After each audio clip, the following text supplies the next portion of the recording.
key discussion on how to go faster and further in terms of the grid interconnections in Europe. And then regarding your second question, the position of the Spanish government has been very clear since the beginning. We will not participate in this unilateral war, which is outside of the realm of international law. That's actually where we stand, and I think we're not alone also in this position. And what we're feeling, as you said yourself, is already the consequences of this war. We're feeling them not only in international markets in terms of volatility, but also in our pockets in terms of how fast also gas prices are increasing on a daily basis, basically 1 week after the war started. In Spain, just to give our example, gas prices have increased by between 15 and 28 cents per liter in barely 8 days. So we're suffering from those consequences. Therefore, the intense call from the Spanish government to stop this war and reconduct the discussions through diplomatic channels.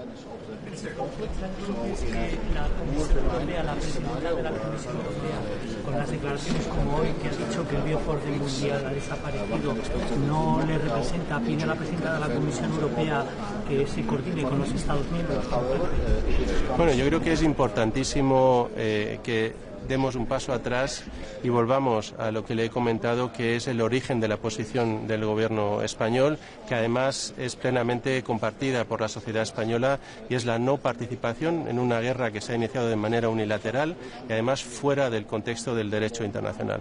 Creo que esto no tiene nada que ver con un orden antiguo o un orden nuevo, simplemente tiene que ver con respetar algo que para la Unión Europea en sí ha sido, es y tiene que seguir siendo esencial, que es el respeto al derecho internacional, a los tratados internacionales, porque efectivamente nosotros además bebemos y nos originamos en esta normativa y en este refuerzo del orden multilateral basado en reglas. Esto yo creo que lo podemos entender perfectamente todos los europeos, y la posición del gobierno español está anclada fuertemente en este aspecto y en este argumento.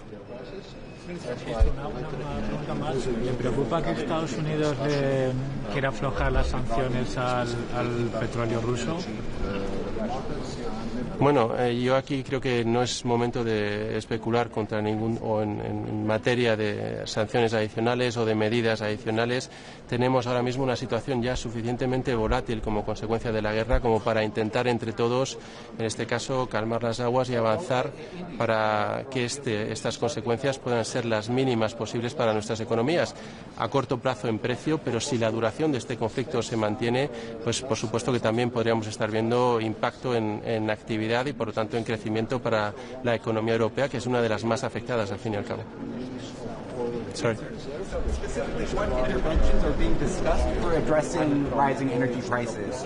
Has there been any discussion of suspending or making changes to the ETS, or another way, making changes to the EU energy market design? Well, we will have the first discussion in barely a few hours, just 7 days after the beginning of the war. Let's see what the rest of the member states want to put on the table. But I think, to some extent, we need to go back to the lessons that we learned as a response to the war in Ukraine and get the best out of those lessons, which include coordination, amongst other things. I think this is an important element. There have been a few steps that we've taken since then. For example, on the Spanish side and the Portuguese side, the Iberian mechanism as well. So let's go further and see how much we can do to actually be less dependent and less affected by this energy shock, and have further integrated energy markets, including, as I said, the further investment in terms of energy interconnections or grid interconnections as well. And follow-up question, how do you think this impacts competitiveness initiatives taken at the end of February? Do you think energy prices impact that, especially with regards to the impact on European industry? Well, energy prices are one of the main costs and therefore competitiveness factors of our companies. But to some extent, we should not forget about the rest of the short, medium-term priority areas that we've been pushing for, with particular emphasis, as you said, since the month of January and February. So we have to go ahead with our agenda on the Savings and Investment Union, with our agenda on additional trade agreements as well, including the one with Mercosur, with our agenda on the internal market, on the single market, with the Regime 28 and other initiatives, and with all these coalition of the willing initiatives that we will be discussing also today as part of the competitiveness lab within the Eurogroup. Muy bien, ¿Ya? terminamos por ahí. Muchas gracias. Si querés vamos un poco más para acá. Sí. Sí.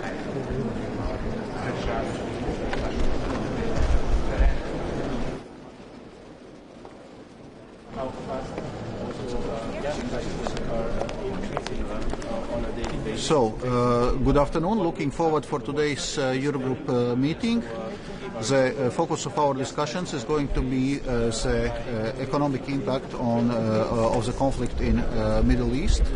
So, in this regard, obviously the economic impact will depend much on the duration and regional wideness of the conflict. So, in a more benign scenario where the conflict is contained within a couple of weeks, one can expect that it would not have major effect on the global and European economy. However, if it becomes more protracted with shipping disruptions in Gulf of Hormuz and also with attacks on energy infrastructure in Gulf states, it may end up with substantial stagflationary shock on the global and European economy, with higher energy prices, then spreading to the broader inflation and negative confidence effects, supply chain disruptions and tighter financing conditions. Therefore, it's important to work to de-escalate the conflict as soon as possible. The sooner it happens, the more contained impact on the global economy. The primary channel of impact on the economy is obviously through energy supply disruptions and energy prices. That's why later in an inclusive Eurogroup we'll have a dedicated discussion regarding specifically impact on energy markets and possible policy response. Thank you. Do you plan to go to the ministers with proposals on behalf of the European Commission to contain the prices, the energy prices? Indeed. From European Commission side, we have certain reflections on possible steps, and that's something we are going to discuss with ministers today. So one of the options which is considered is also the release of oil reserves to supply, to provide more oil supply during this disruption. Commissioner, all this crisis coming from the region. Do you have a contact, coordination with the countries that are affected by the war about the production of the energy, about the supplies? Well, indeed. So from European Union side, we are in constant contact also with Gulf countries and doing intensive economic outreach with a view to seek a diplomatic solution and to seek de-escalation as soon as possible. Thank you. Boa tarde, como estão? Tudo bem convosco? Pequeno susto. Nada de especial. Vocês na CNN é que puseram logo... Dizia uma coisa como se fosse uma coisa. Muito bem, não sei se posso.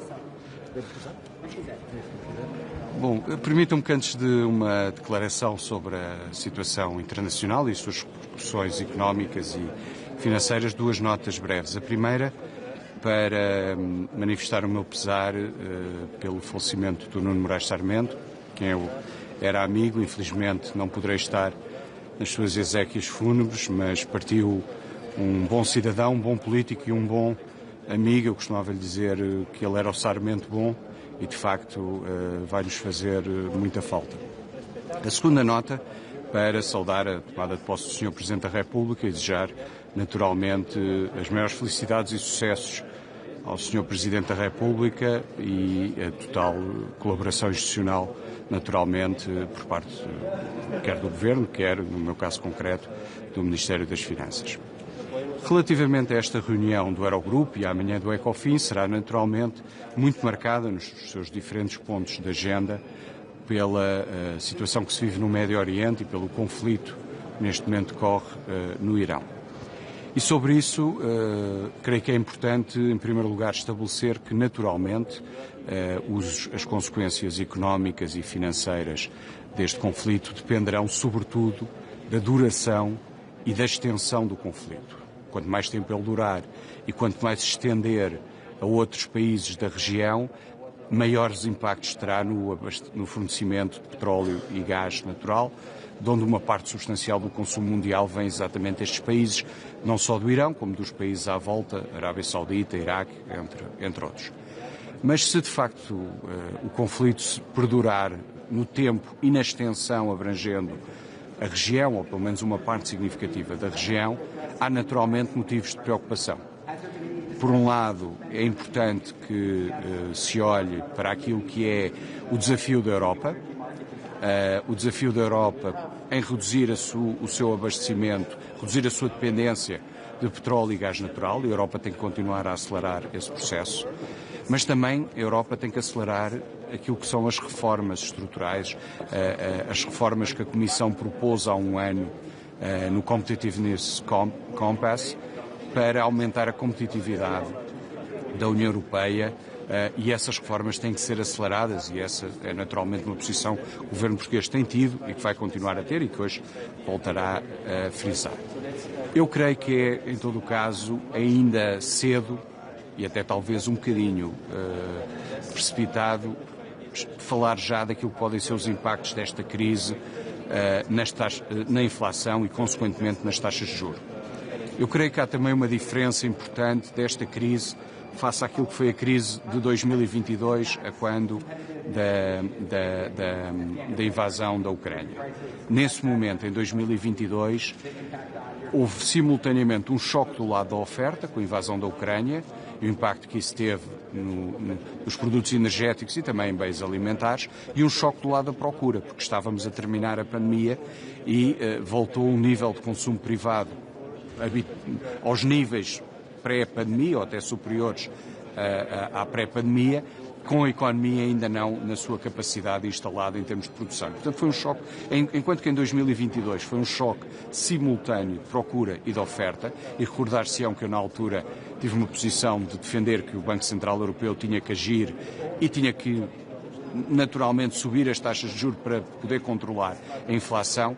Eu creio que ainda é cedo para especularmos, nomeadamente na próxima semana em que haverá reunião do Banco Central Europeu, creio que é cedo para especularmos ou para antevermos para já subidas das taxas de juros.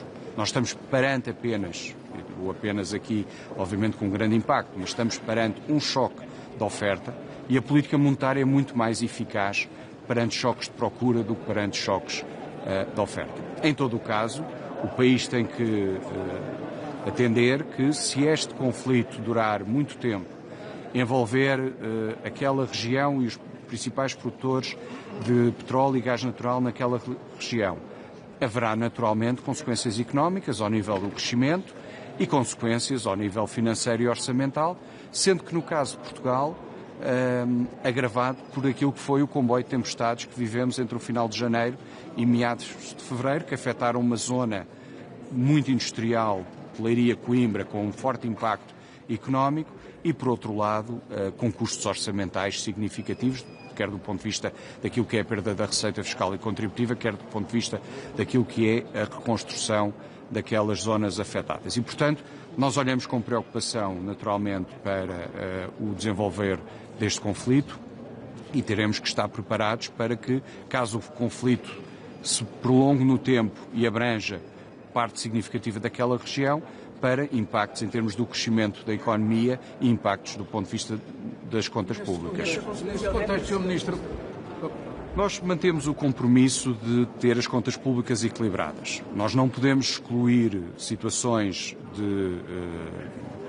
de déficit, se as circunstâncias assim o imporem, mas nós continuamos com o compromisso do equilíbrio das contas públicas, da redução da dívida pública. Ainda na sexta-feira a Fitch melhorou o outlook de Portugal, mesmo já depois do comboio de tempestades e do início deste conflito. A S&P tinha feito o mesmo uma semana antes. É muito importante manter o equilíbrio das contas públicas, mas nós já tínhamos um caminho estreito em 2026 por causa dos empréstimos PRR. Eu fui aqui noutros fóruns dizendo isso nestes últimos 2 anos. Os bons resultados de 2025, que conheceremos a 26 de março, quando o INE divulgar as contas nacionais, permitiam olhar para 26 com o caminho um bocadinho menos estreito, mas agora, com o comboio de tempestades e este conflito, o caminho voltou a ficar bastante estreito. É importante que o país, como eu disse aqui há um mês, faça escolhas, mas o equilíbrio das contas públicas é muito importante, mas também é importante acudir às pessoas que foram atingidas pelas tempestades, recuperar a economia e tentar proteger o país dos choques externos que este conflito provoca. O desconto no ISP pode prolongar-se, até mesmo aumentar se a crise energética se agravar? Eu agradeço a pergunta porque permite talvez esclarecer alguns equívocos e, sobretudo, alguns equívocos que ouvi durante o fim de semana ao Dr. André Ventura. O que o Governo disse foi muito claro.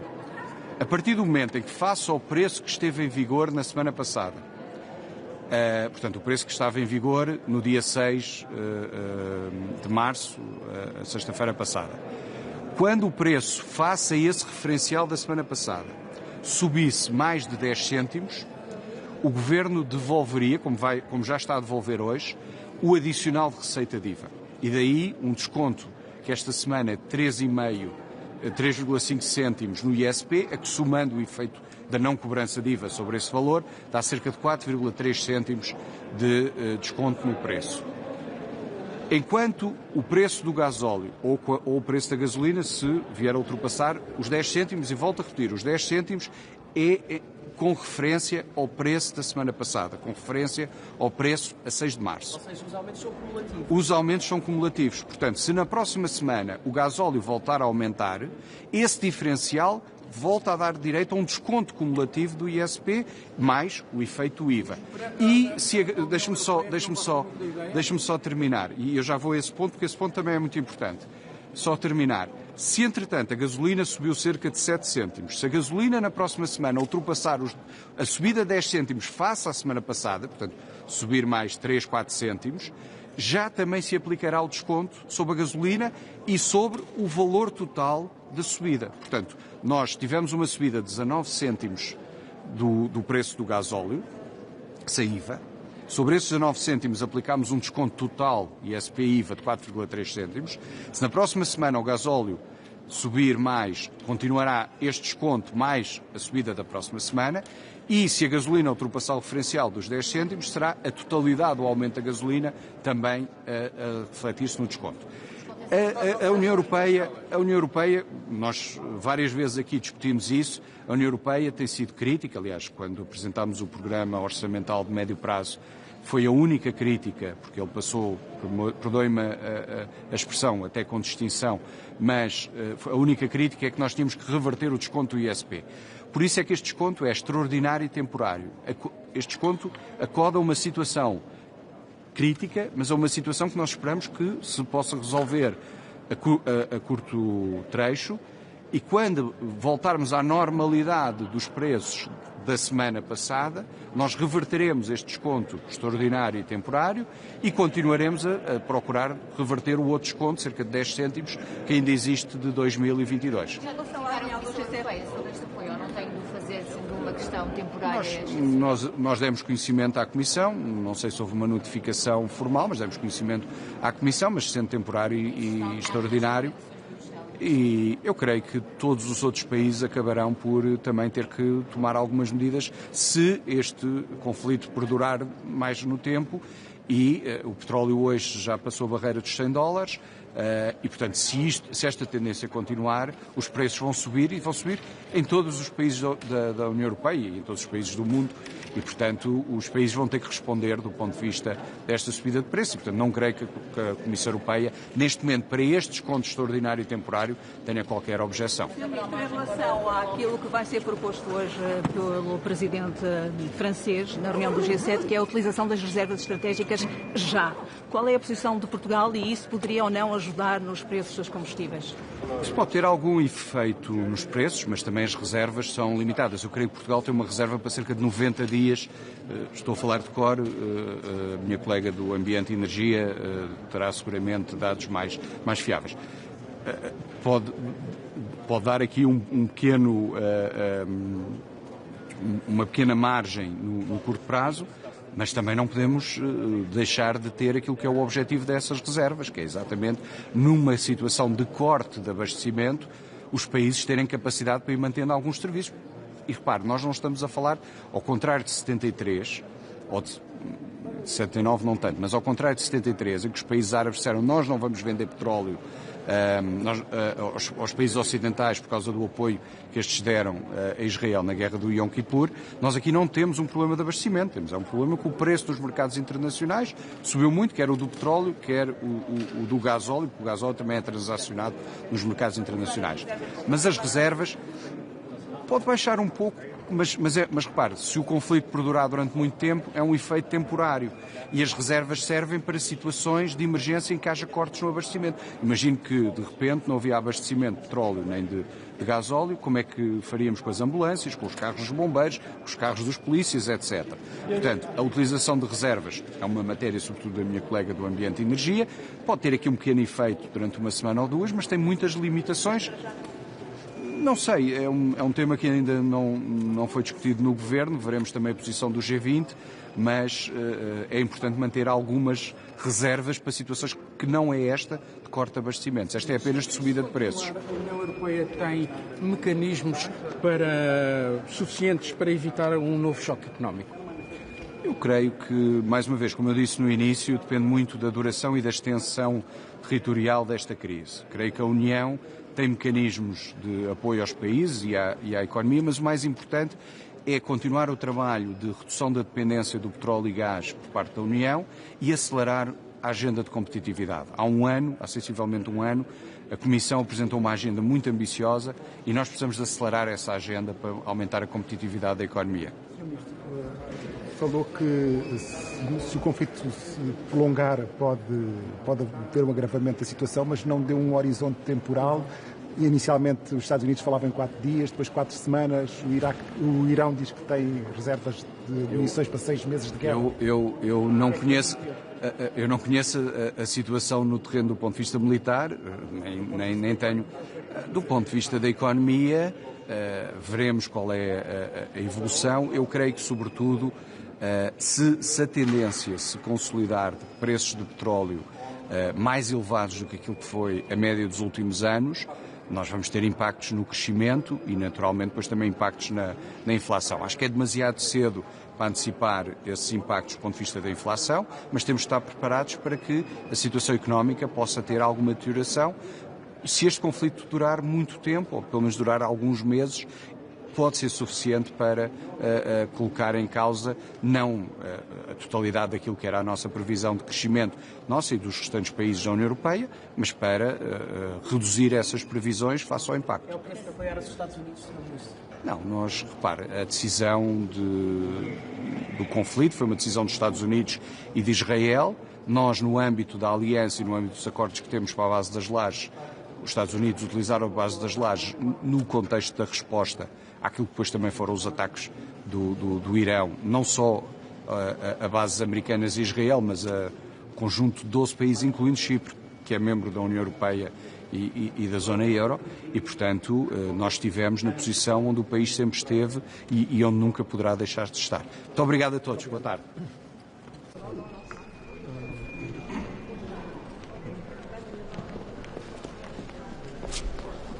Hello, everyone. I'm chairing the Eurogroup meeting today at a moment of heightened geopolitical tension with the crisis in the Middle East entering a new and dangerous phase of escalation. And it is needless to say that our hearts and minds primarily go to the people directly affected by the conflict in the region itself.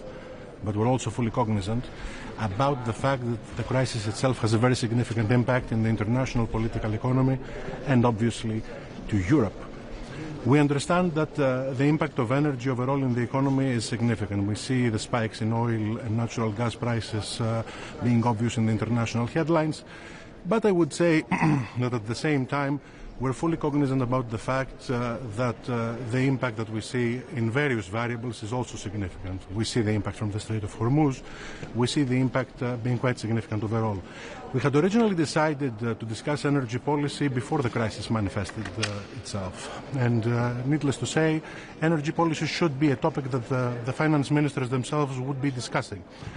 Now, of course, we are in crisis management mode at the same time, and this duality in terms of policy is something which has been quite manifested in the hearts and minds of European policymakers in the recent years. So we have a dual mindset when we're trying to tackle the way we handle any type of policy agenda item in the recent years, and we will be doing the same thing today, both having in mind our significant responsibility towards the sustainability of European businesses, but also vis-à-vis protecting European households from significant spikes in terms of prices. The key word here is affordability. And the key word here is to also fully understand and monitor the fact that the impact that Europe can have from this crisis can manifest itself not only through prices in energy, but also through other variables, the cost of fertilizers, air traffic, and even the indirect impact of financing conditions. So we fully understand our responsibility, and we're fully aware about the fact that overall in all those types of issues, the Eurogroup has a very significant role to play, a very important role to play.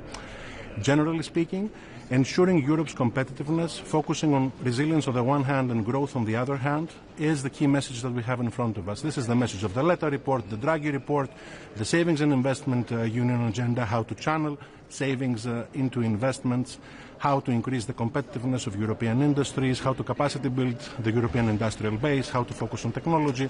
On all of those issues, the key point is coordination, orchestration, and swift delivery. And this is what we plan to do in other topics that we will be tackling, such as digital finance, which is also a core element of today's agenda. Overall, throughout the world, people are focusing on that topic. In Europe, we have taken a very strong stance, a very firm stance on adopting the digital euro as a core policy agenda item, a public infrastructure, in fact. We plan to do something extra on top of that, unleash private innovation. Some countries are focusing on one policy agenda, others are focusing on the other. We're focusing on both. So we will be discussing how to properly do that and trying to see how to do proper risk management and unleash innovation at the same time.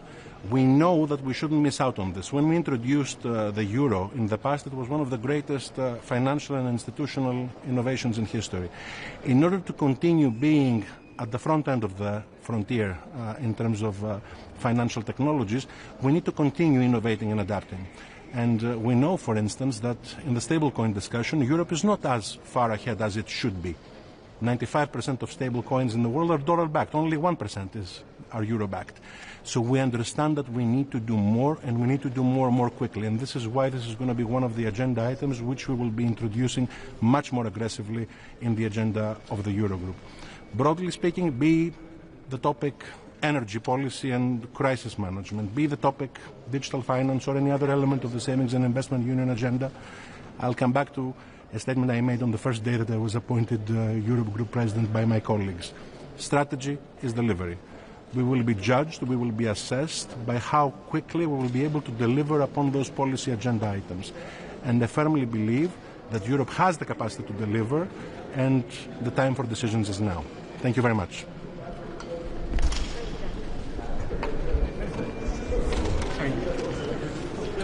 Can I ask specifically what interventions are being discussed for addressing energy prices? Is there any talk of suspending the ETS or making major changes to the European energy market? First of all, today we had planned to raise the energy policy discussion before the crisis manifested itself in the Middle East, as I mentioned.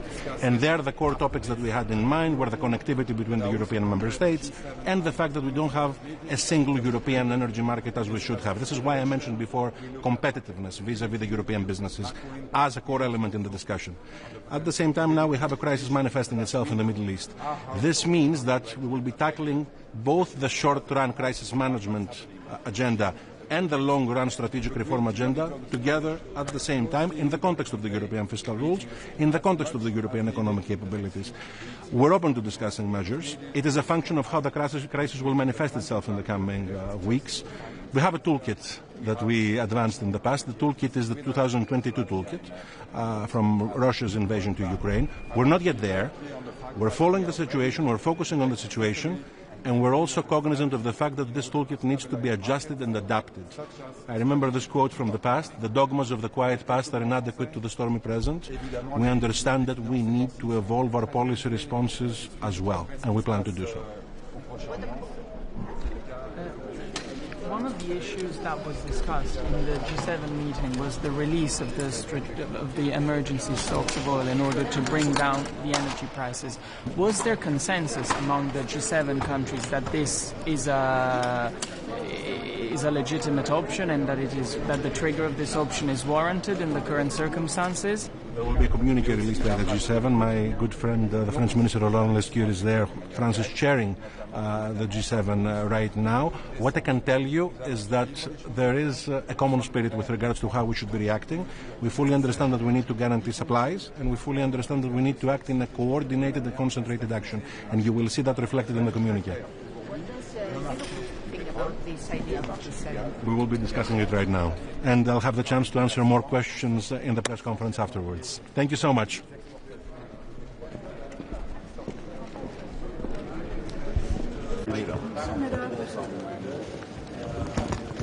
Collega van de NOS wil dat eerst. Goedemiddag. Ik zie jou, Jolanda, en ik denk ik ga gelijk naartoe. Hoi. Ja. Fijn dat u tijd heeft. Ik heb een aantal vragen. U gaat vandaag spreken over de energieprijzen ook met uw collega's. Wat gaat u inbrengen?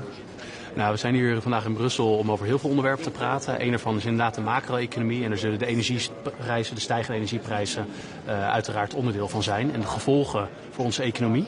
Je ziet iedereen daarmee worstelen. Het hangt natuurlijk heel erg af de gevolgen van de duur van het conflict, de omvang van het conflict. En dat is niet alleen een Europees vraagstuk, het is een wereldwijd vraagstuk. Je ziet het ook in Azië, je ziet het in Europa.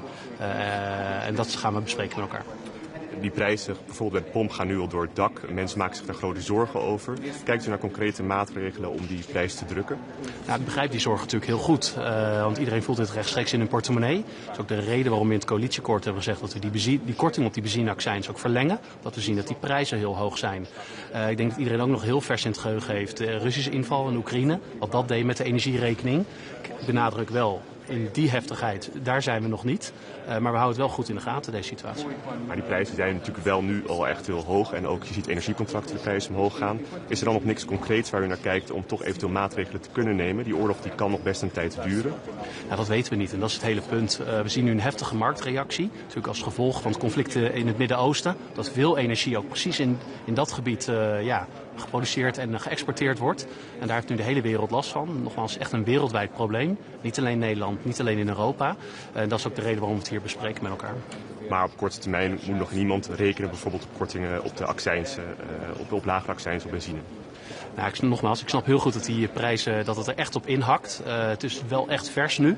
We zien nu een heftige marktreactie. Maar hoe het zich verder ontwikkelt, dat weten we simpelweg nog niet. Het is echt afhankelijk van het conflict, hoe lang het duurt, welke omvang het plaats heeft. En of die straat van Hormuz, waar het eigenlijk nu de bron van het probleem is, of die ook weer veilig open gaat, zodat ook de energie weer kan stromen door die straat. Mocht u dat toch langer aanhouden, welke knoppen heeft u dan om aan te draaien? Ja, natuurlijk geleerd uit het verleden. Dus we hebben een heel gereedschapkist vol zitten van succesvolle en minder succesvolle maatregelen. Het is nog te vroeg om daarop vooruit te lopen. Het begint echt eerst met kijk, wat is er aan de hand? Wat zijn de gevolgen? Wat kunnen we in internationaal verband aan doen? Nogmaals, niet alleen een Nederlands probleem, ook niet alleen een Europees probleem, het is een wereldwijd probleem. Dat moet ook wereldwijd aangepakt worden. En u kijkt dus bijvoorbeeld ook nog niet naar de optie van een energieplafond zoals we dat bij de vorige energiecrisis hebben gezien? Ja, we zitten nog echt niet in die situatie van die vorige crisis. En nogmaals, ik snap heel goed dat mensen dat vers in het geheugen hebben. Want die schrik zat er toen goed in. Die prijzen stegen enorm. We zien nu ook heftige marktreacties, maar nog niet in de volle hevigheid als destijds bij de Russische invasie in Oekraïne. U wordt gezien als een toch wat strenge minister van Financiën. Is er wel geld om eventueel maatregelen te nemen als het wel zover komt?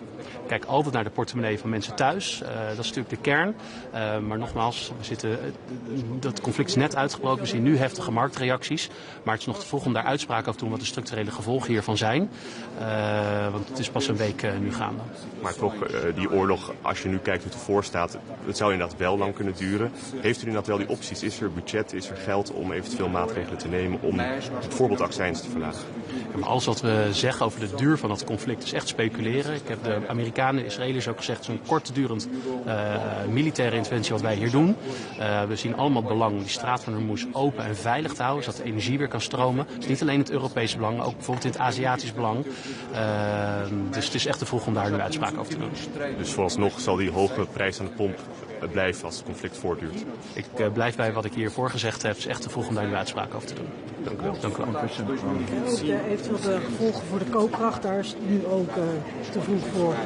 Ja, traditioneel kijken we qua koopkracht natuurlijk in augustus naar de koopkracht. Maar als dat tussentijds nodig is, dan kijken we daar natuurlijk naar. Maar het benadrukt nogmaals om te zeggen dat het conflict is nu een week oud. En het is echt te vroeg om daar uitspraken over te doen. Wat de gevolgen, verdere gevolgen zullen zijn, afhankelijk van de duur en de omvang van het conflict. Ja. En de E6 is al bij elkaar gekomen of gaat nog? Vanavond, ja. Vanavond, ja. Oh, oké. Want daar staat defensie-investeringen, of tenminste dat het echt rendeert. Nou, we hebben verschillende onderwerpen gedefinieerd met elkaar wat we als kopgroep op moeten pakken. Dus inderdaad, de defensie-investeringen is daar één van. Maar vanavond zal het hoofdpunt zijn echt die kapitaalmarktunie. We zien met z'n allen dat dat te lang duurt. Dus we willen echt al ons gewicht erachter zetten om dat verder te brengen. Dus we werken ook aan een gezamenlijke inzet om echt ambitie hoog te zetten, deadlines te zetten. Want we willen echt resultaten met elkaar boeken. Oké, en is het dan dus meer dan een praatgroep? Maar dat zou dan misschien een kopgroep met nog 3 andere lidstaten zijn om dan echt die versnelling in te zetten als 9 EU-landen met die kapitaalmarktunie en dan de rest laten aansluiten? Of heeft dat geen zin? Nou, elk land natuurlijk aansluiten is natuurlijk goed, want we willen met z'n allen verder. We beginnen met deze 6, omdat dit de 6 grootste economieën zijn. Dus we willen echt ons economisch en politieke gewicht in de schaal leggen om die kapitaalmarktunie verder te brengen. En vanavond gaan we ook spreken hoe we ons beleid en onze inzet op elkaar kunnen afstemmen.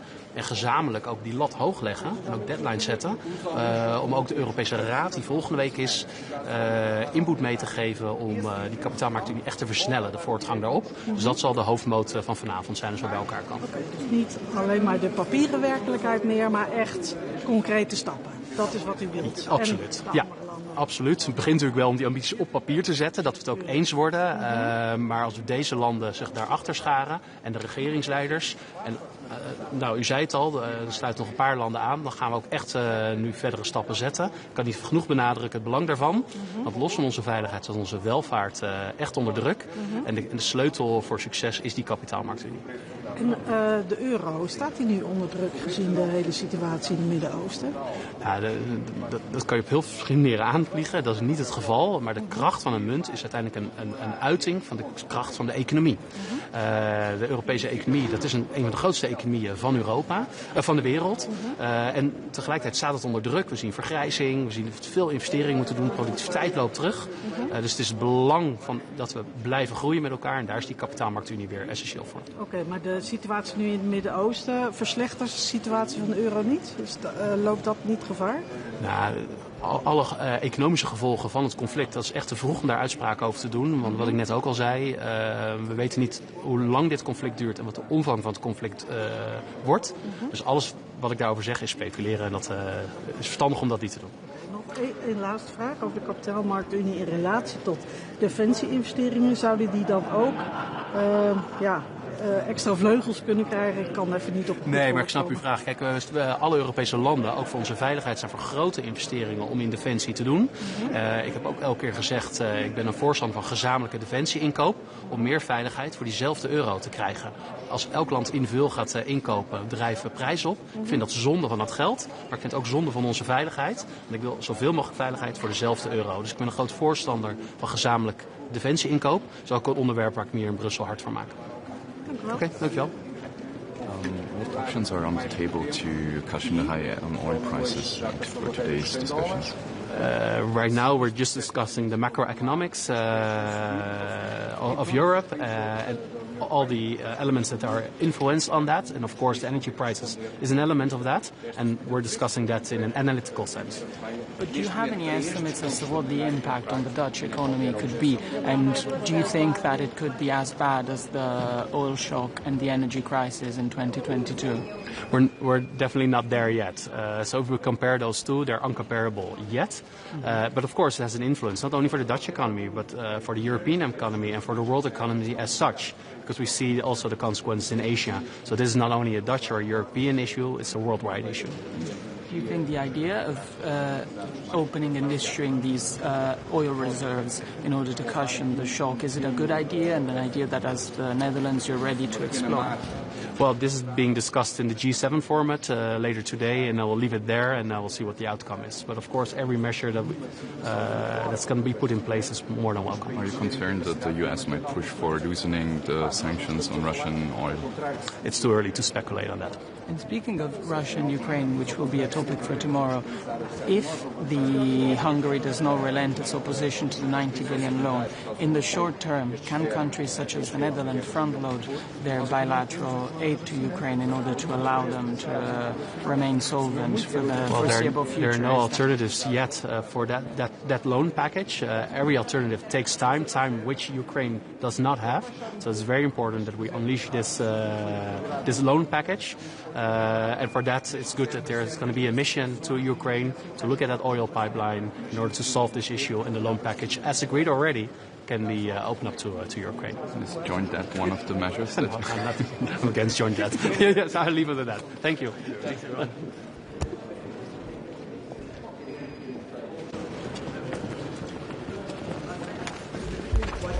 Good afternoon, everyone. I'm going to say a few words in English and then in French. Obviously, the focus of finance ministers across the world this week has been the crisis in the Middle East and its potential impact on markets and on the global economy. We're going to discuss it after this at the Eurogroup, but I also convened a G7 finance ministerial meeting that's just ended to discuss the situation. We looked at market volatility, we looked at macro impact, we also focused on the potential political implications, because as we know, our households are directly affected, especially for gasoline prices, by what's happening in the Middle East. We've agreed to monitor the situation very closely. We're going to convey meetings as much as needed in the next few weeks, days and months if needed. We're also going to have meetings with the central banker. Today was just the finance minister. We had the International Energy Agency with us. We also had the IMF, and we also had the World Bank. I want to be very clear on the fact that we are ready to take necessary and coordinated steps in order to stabilize markets, such as strategic stockpiling. Je vais dire quelques mots en français. Évidemment, les ministres des Finances ces temps-ci sont très occupés et suivent de très près ce qui se passe au Proche-Orient. C'est le cas de l'Eurogroupe qui se réunira après ceci. C'était aussi le cas de la réunion des ministres des Finances du G7 que j'ai convoqué cet après-midi. Seuls les ministres étaient présents avec l'Agence internationale de l'énergie, avec la Banque mondiale et avec le Fonds monétaire international. Nous sommes d'accord pour suivre la situation de très près sur les marchés, l'impact évidemment sur la situation macroéconomique de nos pays, mais aussi l'impact au quotidien pour nos concitoyens qui sont affectés de manière directe, notamment évidemment par la hausse du prix de l'essence. Nous allons suivre les choses de près, nous sommes prêts à prendre toutes les mesures nécessaires, y compris en puisant dans les réserves de stock stratégiques, de manière à stabiliser les marchés. Je vais être très clair, aujourd'hui, le marché du pétrole et le marché du gaz également sont affectés par des bouleversements qui sont essentiellement liés au fait que les exportations de pétrole et de gaz qui sortent du Moyen-Orient se dirigent vers l'Asie. zone qui est du coup directement affectée par des bouleversements de marché. Aujourd'hui, il n'y a aucun problème d'approvisionnement de pétrole ni de gaz, que ce soit en Europe ou aux États-Unis. Pour autant, nous allons regarder de près la manière dont nous pouvons stabiliser l'ensemble des flux, l'ensemble du marché, et je le répète, en étudiant toutes les mesures, y compris, pourquoi pas, la libération des stocks stratégiques. Cette ligne de la France, est-ce que vous allez réussir à convaincre vos partenaires et vos homologues du G7 Écoutez, je ne vais pas rentrer dans le détail des discussions que nous avons eues, mais ce que je peux vous dire, c'est que, évidemment, l'évolution de la situation depuis 24 à 48 heures, à la fois ce week-end, avec des installations pétrolières, des raffineries qui ont été directement attaquées, et l'évolution des marchés ce matin avec une très forte hausse du pétrole à l'ouverture en Asie, je dirais, nous a convaincus de donner des messages très clairs, très fermes et j'espère très efficaces pour rassurer tout le monde que nous sommes à la conduite. Allez-y, madame. La France a 118 jours de réserve stratégique. Est-ce qu'elle peut toute seule le faire ou est-ce qu'il faut absolument que ce soit coordonné, sachant que la France a quand même de gros stocks? Écoutez, comme toutes les mesures aujourd'hui, la coordination est au cœur de notre stratégie, que ce soit d'ailleurs sur les enjeux d'intervention défensive auprès de nos États, les enjeux évidemment d'intervention potentielle de nos navires dans la région pour sécuriser, stabiliser le détroit d'Ormuz, les discussions qu'on a sur les propositions américaines autour de l'assurance et évidemment les discussions qu'on a autour de la libération potentielle des stocks. Pourquoi ? Parce que c'est le marché global qui est aujourd'hui affecté. Je le répète, le marché français n'est en aucun cas affecté en termes de volume par des enjeux d'approvisionnement. On avait ce matin 97% et un peu plus encore des stations-service qui étaient approvisionnées, qui est un taux parfaitement normal. Ce qu'il faut, c'est qu'on agisse de manière coordonnée sur les marchés globaux pour rassurer de notre capacité, à si besoin est, produire et fournir du pétrole à tous ceux qui en ont besoin. Et les États-Unis sont d'accord ou pas? Sorry, say that again? Sorry, have you agreed on releasing the G7 strategic stockpiles? We're not there yet. What we've agreed upon is to use any necessary tools, if need be, to stabilize the market, including the potential release of necessary stockpiles. The work is going to keep on being done in the next couple of days. The International Energy Agency was with us, so we're going to keep on working. I think they're having a governing board tomorrow, and we obviously will keep you posted as we keep on working. Les États-Unis semblent ne pas être particulièrement favorables à l'idée de relâcher des stocks. Écoutez, vous aurez un communiqué du G7 qui est en train d'être terminé, qui j'espère va être diffusé dans l'heure qui vient, et vous verrez que, évidemment, l'unanimité des membres du G7 était d'accord avec ce communiqué, et je pense qu'il répondra directement à votre question et qu'il vous rassurera sur ce point.